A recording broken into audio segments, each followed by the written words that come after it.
Let's go. Let's get it. Aswand Cruickshank, your one and only Move Swiftly speaker, checking in for a daily Move Swiftly thought, giving you a perspective on teamwork that you will not get anywhere else. It is Sunday, January 14th, 2024, day after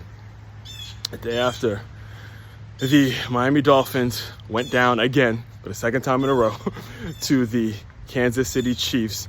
And this win was a whole lot more convincing than the other win. And it proves the point in which I made to you a year ago when the Kansas City Chiefs hoisted that Lombardi trophy, when they won it all right? And I will repeat it. I will continue to repeat it so you guys get the point, so you understand it. If you want to build a winner, if you want a winning franchise, if you want to win a Super Bowl, your wide receiver cannot be the best player on your team. We learned that way back when when the Giants got rid of Odell Beckham Jr. for Cleveland. They just can't, you can't win. All right, we saw it in the national championship game. We saw it again yesterday. If you want to build a winner, you got to get that D-line on point. You got to get they'll say close to 10 grown-ass men on that D-line, and that just disrupts absolutely everything. I don't care how great Tyreek Hill was. I don't care how great the receivers for the Washington Huskies were. They couldn't do nothing when the quarterback was playing like shit. They couldn't do nothing when the quarterback is running for his life. They couldn't do nothing when your O-line can't protect a dynamite D-line that nuts up against the run, and linebackers that know how to come up and fill holes, right? And play the pass and, organize their blitzes and stunts like that. The receivers become irrelevant. You could always game plan. You could always game plan for a great receiver. You can schematically beat a great receiver, but there's nothing you can do. Nothing you can do when the strength of your team is at that D-line and that offensive line position, when you're constantly controlling the line of scrimmage on every single play. We see it come out over and over and over and over and over again. So you got to understand that. And this is very applicable to your business. It's very applicable to all of your endeavors, anything that you actually want in life.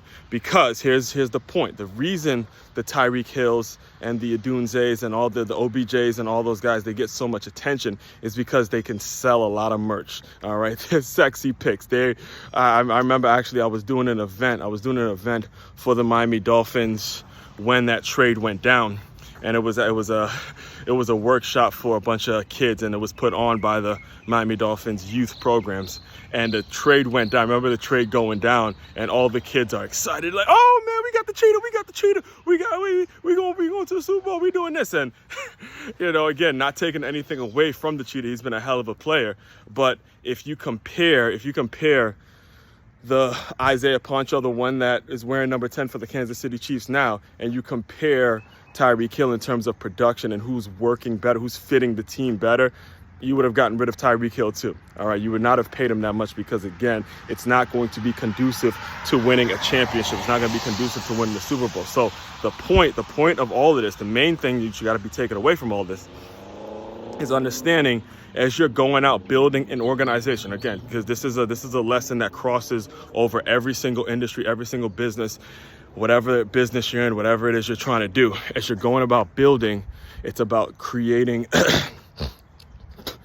the control on the foundation end. And again, in the Move Swiftly world, we call it the front team workers, all right?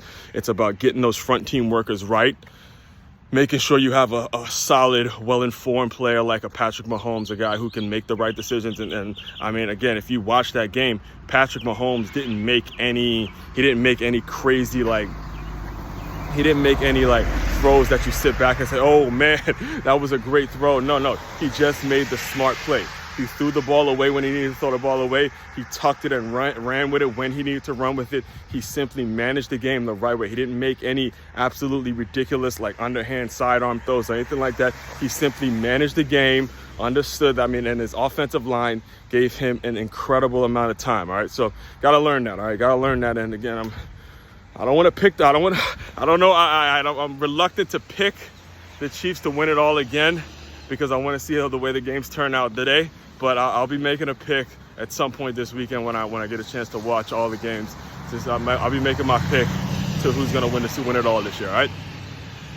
Main website to check out to dive deeper into all my work, makeyourmove.com. That's MakeYamove.com. one-stop shop for your teamwork and your self-development needs. Aswand Cruickshank, your one and only Move Swiftly speaker, checking out. You guys continue to move swiftly. We will talk more soon.